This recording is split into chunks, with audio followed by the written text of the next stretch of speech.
my knowledge, my understanding is that you've actually been a musician at least as long as you've been an actor. Is that right? Yeah, that's correct. I mean, I started kind of doing music professionally, I suppose, yeah, a couple of years before I started acting. I left school for a music opportunity for a record deal, and I did that for 2 or 3 years between kind of London, Nashville, and LA.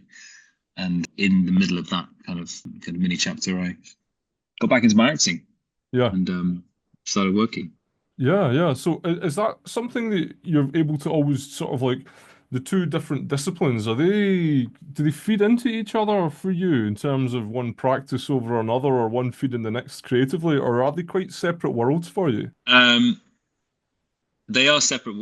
They are separate worlds, but they. One thing that kind of people ask me a lot is like, which one do you prefer? And the truth is, it's not as simple as that because they both offer different kind of creative like outlets. My music is so personal, and I can make music where I am in the world. If I'm on an acting job, if I have my guitar with me, and even if I don't, I can always kind of get cracking with that in my kind of personal time and free time. The acting work most of the time is, it's if it's someone else's script, it's their baby, and you turn up and do your job to the best of your ability. But ultimately, it's not your project. I mean, someone else has written it and someone else is directing it. So you're trying to find what they've seen, and you're there to do a job. So I love them both. One is playing dress up and pretending to be someone else for a day or for a few weeks, and the other one is it's completely me. Yeah, yeah, yeah, exactly. And is it, as someone who is a musician but not an actor, is one kind of almost like an antidote to the other? Like you can sort of expel a certain amount of energy in one endeavor and feel the need to go elsewhere, and then the other one would prove a good sort of opposite. Is it anything like that? Yeah, I'd say so for sure. I think that they both work well. I think that there have been times where I haven't been working as an actor in the last few years, and the music's kind of kept me sane. Yeah, It's been another thing that is creative that has allowed me to just express myself. yeah. And they both certainly come hand in hand, and they both, in my case, they both help each other. Yeah, yeah. And you were mentioning there about how that whole notion of if as long as you have like a space to sit and play your guitar, then you're potentially able to write anything. Is that kind of the genesis to a lot of your writing? Is it just kind of like stolen moments or like there's a potential to do something, so you just go, right, let's see what I've got. I'd say that most of my writing, or my favorite type of writing, I think some of the best stuff that I come up with is where it's kind of spontaneous and it kind of comes out of nowhere without any warning. Generally, when I'm meant to be doing something else, and it's a form of procrastination that I didn't, realize was coming. The amount of times I'll be standing in a shop or I'll be standing in a supermarket with friends, family, or my wife, and I'll kind of have to like sneak off into the corner, and I'll be singing something into my phone, singing different horn parts or a bass part or whatever, and or a drum beat or whatever, and talking to myself. More often than not, those are the moments that I kind of really love and live for, and especially when they actually come when a song comes to fruition from that, and you actually see it through. You finally get to your guitar or a piano, or I get into the studio when the energy is there, and I go in and I finish that idea that came out of nowhere. Those are the ones that feel the most special. I can imagine. I can imagine. Are you mentioned like saving it to your phone, like presumably in your like voice memos or whatever? Are you like the rest of us where you have absolutely hundreds and hundreds of these voice memos with little bits and pieces of songs, or are you quite good at actually going back and developing them? No, I'm the same as I didn't realize a lot of people are like that. I had about a month ago I saw that I had 7,000 over 7,000 voice memos. So I very rarely go back to them, which is really stupid. Wow. But Yeah. but occasionally I'll find something in there, occasionally I will find something, and I'll be like, that was really cool. I need to, or a lot of the time I'll listen to something and I'm like, what? Like I can't even work out what I'm singing, because more often than not, I'm not singing a lyric, I'm singing a melody or I'm singing a bass line, and I have this idea and I have this like moment, this kind of epiphany where I'm like, oh my God, I've got to write a song about, this, or this is the song I need, this is the song the world needs. And then I'll go back to listen to it and I'm like, I can't even make out what am I singing? What am I doing? Yeah, yeah, yeah, yeah. It's kind of like when you're doing that moment, that into your voice memo, you can hear the entire song in your head, but all you're Of doing is course. kind of going, and then you're like, what was that? Yeah, boom, boom, boom, and you're like, what note am I singing? Yeah. And then you're angry at yourself because you can't play it on the guitar. And it's like you're not singing a note. Yeah. Unless you just do a whole album just of like vocal samples like Björk or something like that, it's not gonna work. It might have to be that. Yeah, exactly, exactly. So for this latest album, Eyes Light Up, when I was listening to it, the first sort of vibes I got from it were timeless. There was a timelessness to it. It's kind of like obviously the production is 2025 production, but these songs could have been the 70s, the 60s. You know, there is that something you were deliberately going for, that kind of like era-less music? Absolutely. I mean, I didn't intentionally, I didn't. The songs and the sound hasn't ended up as what you said is because of that, Mm, because there was a need or a desire for me to do that. I would just say that this is probably the first collection of songs that I'm releasing in one go that truly represents my musical kind of tastes and inspirations and influences. Um, and it best represents me, who I am now musically as an artist. I didn't want the album to kind of just be one genre. I wanted to tick off kind of lots of boxes of things that I love and I'm passionate about. And even in songs, I feel like there are, Una, for example, one of the songs on the record, and I didn't intentionally do this, but that's an idea that I came up with back in 2017. And I always had the guitar solo, which in the song now, it's a guitar and a vocal, my vocal, that basically sing it together. But I mm, had that 6, 7 years ago, I was singing it. And I was imagining the song then. And it was only when we actually started recording it, I was like, listening back, I was like, oh my God, that's so Bolan. It's Mark Bolan. I can hear Bolan. And then in the kind of the warmer parts, I was like, oh my God, that reminds me of Marvin Gaye and those strings. And, so I feel like even outside of just the whole record as a collection of songs and the genres changing, mm. I feel like there are even songs where there are multiple different, influences and sounds within Yeah. them. And I think it's just because it's the record I've always dreamt of making, and I wouldn't have been able to make it, confidence wise and just my ability several years ago. I think this was the moment to do it, and Yeah. yeah, that's why I'm very proud of it. Yeah, yeah, no, you should be. It's a beautiful sounding album.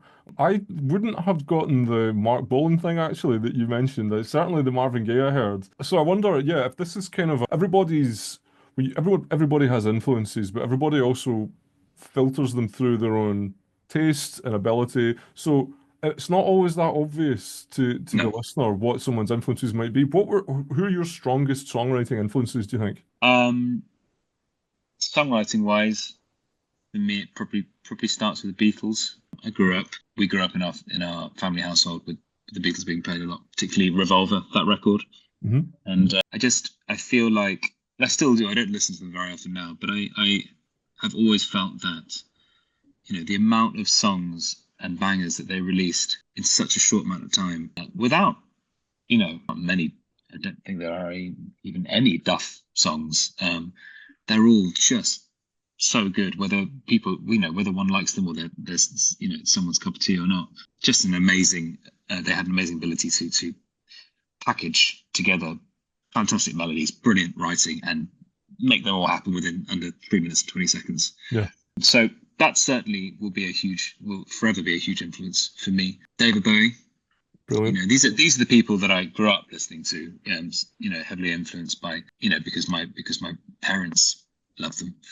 Bowie's a huge one, and in terms of today, I mean, there's lots of artists that I've listened to over the last 2 or 3 years. Michael Kiwanuka, I think, is a wonderful artist. His first record was beautiful, and the others are equally. But I feel like he's evolved in a fantastic way, and I think Tom Odell is fantastic. Once again, I loved his first few records. Oh, I very much enjoyed his first few records, but then his second to last album, I think, Best Day of My Life.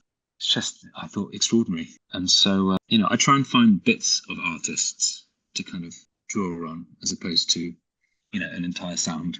Yeah, of course. Yeah, then you can just add like the elements of it to what's already going to be your natural chemical reaction to this, that, and the next, and the expressions are going to change anyway. So it's good to have those flavors in there. Exactly. There's an artist called Dope Lemon. He is one of the duo. He's to Angus and Julia Stone, so he is Angus Stone, Mhm. and he also has a side project called Dope Lemon, which if you haven't heard them, you should check them out. There's some amazing songs that he's kind of put together. Really, really cool sounding 60s soul-y with beautiful kind of, bluesy riffs going on. I think that I've worked with a lot of people, particularly when I was younger, that would kind of, it wasn't seen as like a thing for artists. I worked with some people that were like, they would try not to kind of encourage too much someone to to create music that sounded like an old Mhm. act, or be kind of original, they would say, or needs to be what the kind of current trend is or whatever. But I think that I feel more and more that there are many artists that prove that you can have an old sound with a contemporary twist, and that's the kind of music that excites me. Yeah, yeah, yeah. No, good answer. And that actually relates to something I wanted to develop with you. And probably also when you mentioned Revolver, in particular with the Beatles, for me, that's always been at their more experimental end of what the Beatles did. As you rightly said, they covered a lot of ground in their time. Mm, Listening to your record, it was songs like I Won't Leave You Behind. mm, The chorus, or what the bit I would take to be the chorus, is some very unusual production and the backing vocals that really caught mm, my ear. And there's some mm. strange percussively clicky noises and so on. And That's me that, clicking. yeah, I wondered. So Yeah. that was, are you open, or were you, I should say, open to the idea of more experimental timbres and textures within the making of the record? Is that something you're into? Thirdly, yeah. I mean, I think that I'd say predominantly the album was a song heavy. That was the Yeah. focus. The songs first. It was a combination of older ideas that I've had and some new ones. Things like I Won't Leave You Behind, I've had that idea for many years, and only came to making the record for me to actually go, this song deserves to be on the album, and I'm going to finish it. Um, it was very clear for me on that song that I just wanted the song to forever build. Mm. I do love a journey in production, music production on songs, and I didn't want it to ever just feel like it was sitting in one groove. I wanted to kind of forever evolve from second one to whatever it is, 4 minutes and 22, however long the song is, or it's the same for all the songs. I wanted there to be a journey. And so clicking was something that, I was kind of sat in the studio in Bethnal Green with my good friend and producer Matthew Benbrook, and we laid down my kind of finger picking guitar, and we'd laid down a rough, beat and a very rough guide vocal, and it was so natural to do that, and then it kind of worked. It kind of ended up being, kind of percussive. Yeah, yeah. See, with the songs, sorry to jump in there, with your songs that you've had for a few years, I wonder when you wrote, let's say I Won't Leave You Behind, you wrote it 6 years ago. How Mm. many versions of that song exist from the earliest one until the one that we've heard? Is it pretty much the same, or do you keep changing them? I have to say, for the 3 or 4 tracks on the record that where I had, the main element of those ideas for a long time, not a lot has changed. I posted a video the other day of the kind of 2017 Los Angeles playing I Won't Leave You Behind to 2025 release day worldwide I Won't Leave You Behind. It's practically exactly the same, the chorus. Nice. There's a word or two that has changed for sure because I was mumbling. I that's kind of part of my writing process when I'm writing my own. I normally come up with a mumble and a melody, and I kind of then try and work it around there. But it was, very, very close. Yeah. And same with Eyes Light Up. That was a song that changed for the better when I actually came to finish it with a couple of different writers. But the main melody of Eyes Light Up and lyrics like I'm a beggar in the morning for your loving at night, they were there 6 years ago. And the parts that have changed have made the song. Yeah. Yeah. Yeah. They finished off. They needed, that collaboration with a couple other people to just make it really tight and just go, oh, okay, that's the purpose of the song. Yeah. Yeah. No, that's a good sort of clarity to it. One thing I wanted to ask you about when I was doing a little bit of, my due diligent research is that I heard something Mm. about you learning to play guitar from a flamenco guitarist in Spain. Is that right? Mm. Yeah, I mean, I lived in Spain from 7 until 11 or so. My family, we moved out there for a few years. The only guitar lessons I get at the time were in the school in which I was going to, and they were flamenco. It was with a flamenco teacher. So I did a little bit. I mean, I'd say we did just as much flamenco as we did. I was also kind of learning Beatles songs and other artists, but I certainly did have a few lessons, and and even today I'm still playing the same flamenco guitar that I've had since I was 10 years old. Really? Is that like a proper flamenco nylon string sort of model? Yeah, it's a nylon string. It's a plug-in. It's meant to be a studio guitar. Oh, sorry, a live guitar. But yeah, I mean, it's beautiful. It's kind of got better as it's aged. The more I've played it, the more I've played into it. The fret feels amazing. The neck feels amazing. It's got some bumps and scratches, and it's had Yeah. a couple, heads fallen off. It snapped off a couple of times, but it's gone all over the world with me. It's a very important piece of my kind of musical life and Cool. history. Sorry, not chapter. Chapter in your history. Is that probably your main songwriting workhorse companion then, that particular guitar? No, I mean, I'd say that it has been, but I'm less particular now with which instrument I need to be able to create. Now it's more of I feel like I used to beat myself up quite a bit about like not playing certain instruments that I cared for enough. If I went for like a year and I didn't play a guitar for a long time. Recently, I was away for a few weeks, played my guitar, and my normal thing would have been to come back and be like, "Oh God, I feel bad. I haven't played this guitar, this poor guitar." Almost like it's a living thing. And I've actually kind of come to realize that for me anyway, it doesn't really matter so much. Obviously, I love to be kind of, I love to find instruments that I care about very much again and pick them up and play them. But ultimately, it's more about kind of my mental space and free I feel. And the more free I feel, the more likely I am to write on any instrument.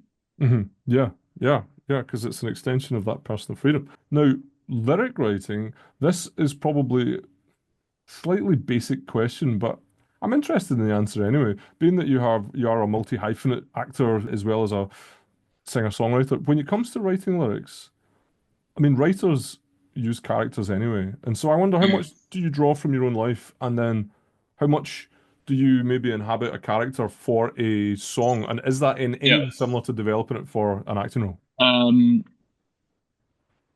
yeah, I've actually never thought about that. I'm sure there probably is a similarity between creating a character for a song or singing a song through someone else's eyes and also taking on a character as an actor.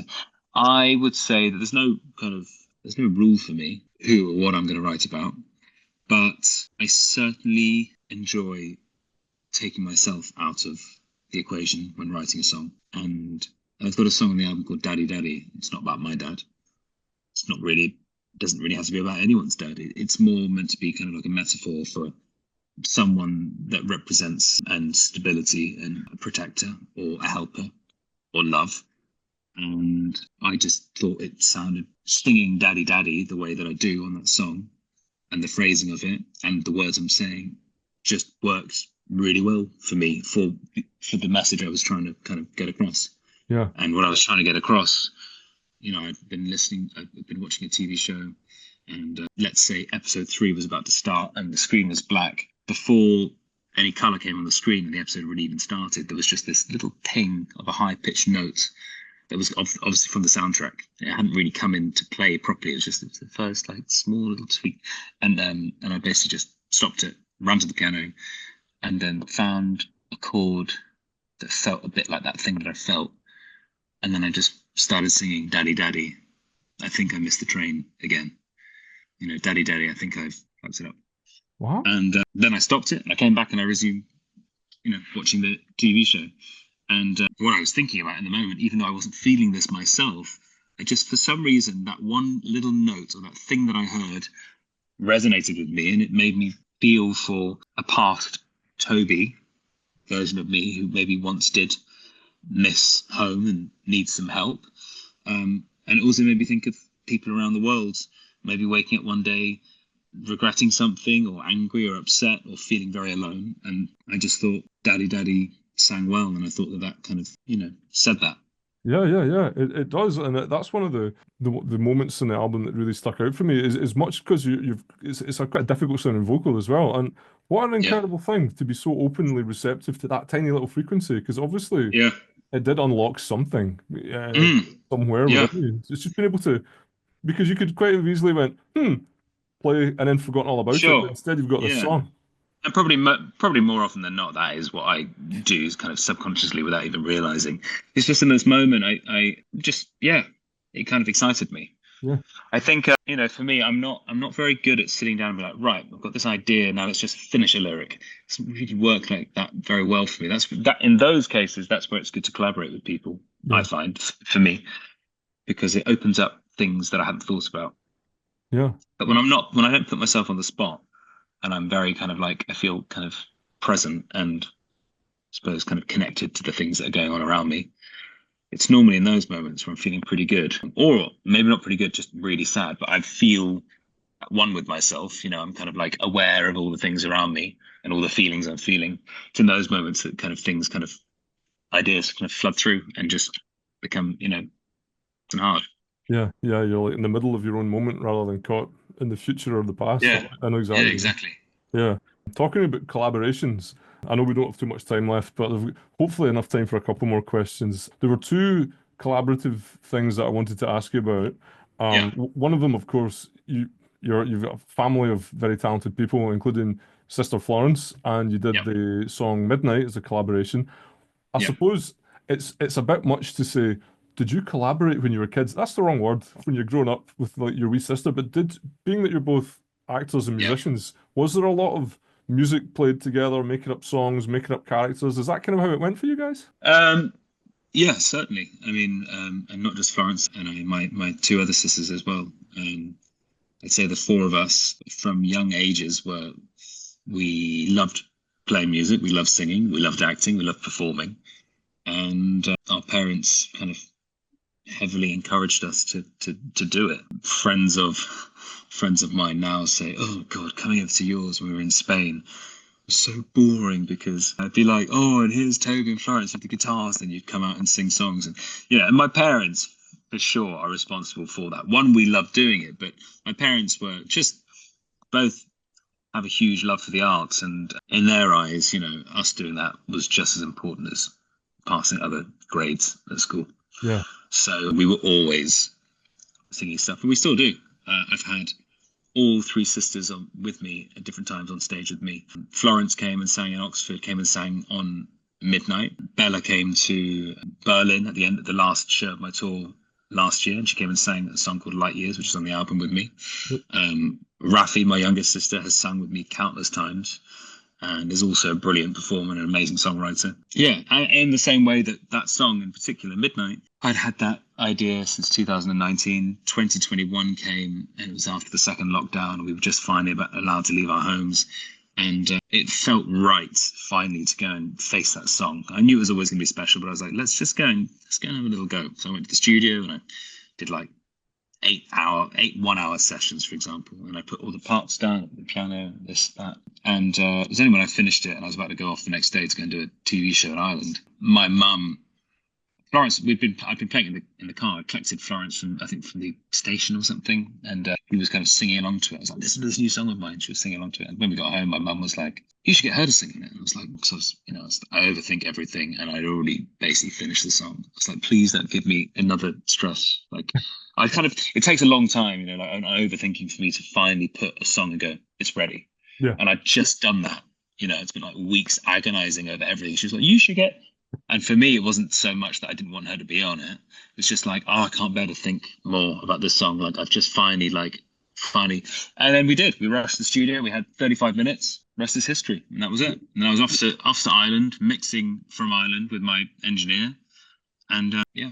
Bada bing, done. That's a great tune. It was worth that extra stress, Toby. Yeah, I know.